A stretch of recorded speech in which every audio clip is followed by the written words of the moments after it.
Last week was very interesting.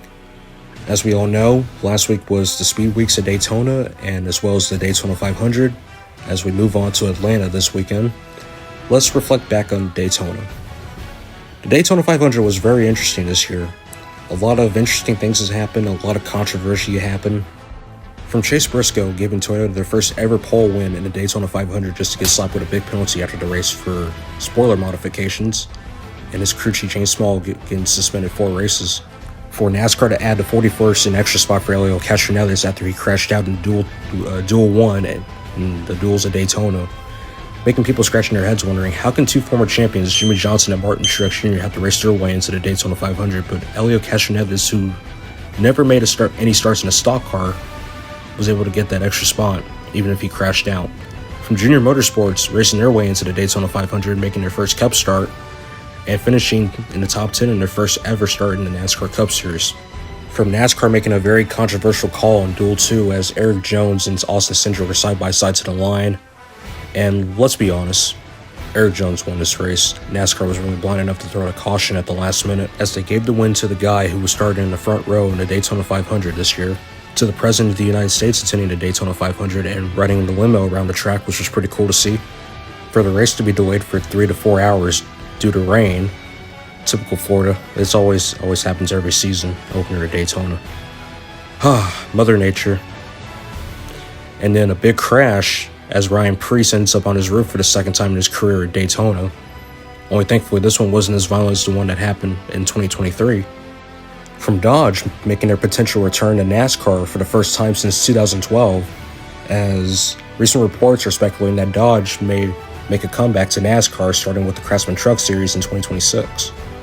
But that's not what I'm here to talk about. I'm here to talk about the finish. Now let's be honest with ourselves. When we go to tracks like Daytona and Talladega and Atlanta, now that it's a plate racing track, we're going to expect these kind of finishes. And while some people were happy with NASCAR for letting them race back to the line and not throwing the caution out, others were not so happy about it. Some people weren't happy that William Byron defended his Daytona 500 win from last year and won once again this year. Now, I'm not making this video to say William Byron didn't deserve it. I mean, he was in the right place at the right time when all this happened. Because nowadays, when you think about it at super speedway racing, whether if it's Daytona, Talladega, and Atlanta, you have to be at the right place at the right time when stuff like this happens. And while people may not like the way the race ended, I mean, William Byron was really lucky. I mean, he was in the right place at the right time when he won the race, as he was running 9th and avoid the big wreck and was in first place and won the race. Even the finish from last year's Daytona 500 was controversial, as William Byron was leading the field heading into the white flag, getting pushed by the 2 of Austin Cindric, and as Ross Chastain had a big run on the outside, tried to make a pass for the lead, but he cuts off Cindric and they wrecked each other, as NASCAR threw the caution out the moment they took the white flag and didn't let him race back to the line. Some fans weren't happy with NASCAR since they didn't let him race back to the line. I get that. I totally understand it. We were all hoping for a good finish in the Daytona 500, the biggest race of the year. But rules are rules, and whatever happens, happens. With all that being said, let's talk about the 2025 Daytona 500 finish.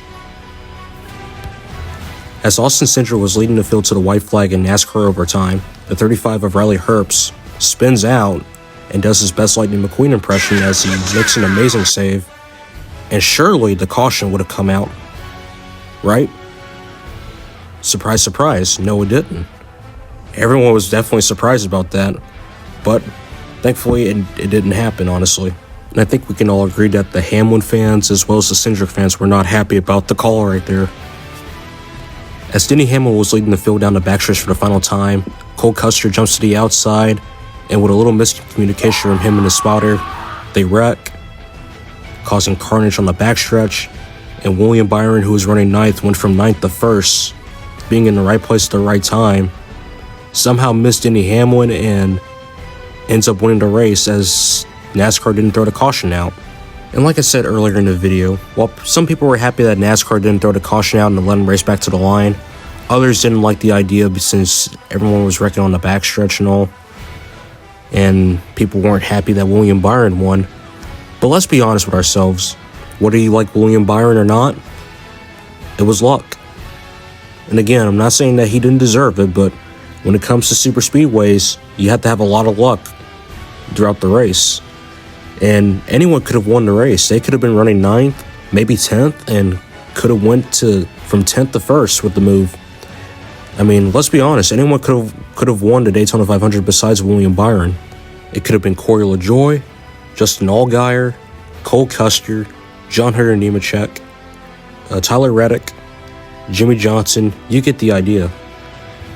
One of those guys could have easily won the Daytona 500 had they been in the right place at the right time. And as soon as the 500 was over, I was in bed thinking about this. Let's say if a first-time winner won a race, got their first Cup win, like Ty Gibbs, Todd Gilliland, Noah Gragson. Let's say if they were in the right place at the right time, if they had won the 500 as well as getting their first Cup win, would people have reacted the same way they reacted when William Byron won, calling it a controversial finish, upset that NASCAR didn't throw the caution and considered the race rigged? Or what about Kyle Busch? And as we all know, 20 years of trying, 20 years of frustration, had a great shot to win his first ever Daytona 500 if it weren't for Ricky Stenhouse and Joey Logano. As we all know, Dale Sr. won the Daytona 500 in his 20th try, all the way back in 1998, and surely Kyle Busch could have had a shot. Let's say if Kyle Busch was running 9th, or maybe leading the race. Let's say if he was running 9th and was in the right place at the right time when the crash happened, and went from 9th to 1st and won his first ever Daytona 500. Would people have reacted the same way, saying that it was rigged, saying things like he didn't deserve it, etc., etc.? Because as we all know, it's been almost 2 years since Kyle Busch last won a Cup race in June of 2023 at St. Louis. And while surprisingly he went winless, I mean, people want to see him win the Daytona 500 as he's likely a first ballot Hall of Famer. And while I was really rooting for him to win Daytona 500, even though I'm not a Kyle Busch fan, I felt bad for him since he got caught up in that wreck. It wasn't his fault, and there was nothing he could have done about it. And that's all for today. This is all my opinion. Thank you guys for watching. Hope you guys enjoyed this video. Like, comment, and subscribe to the channel.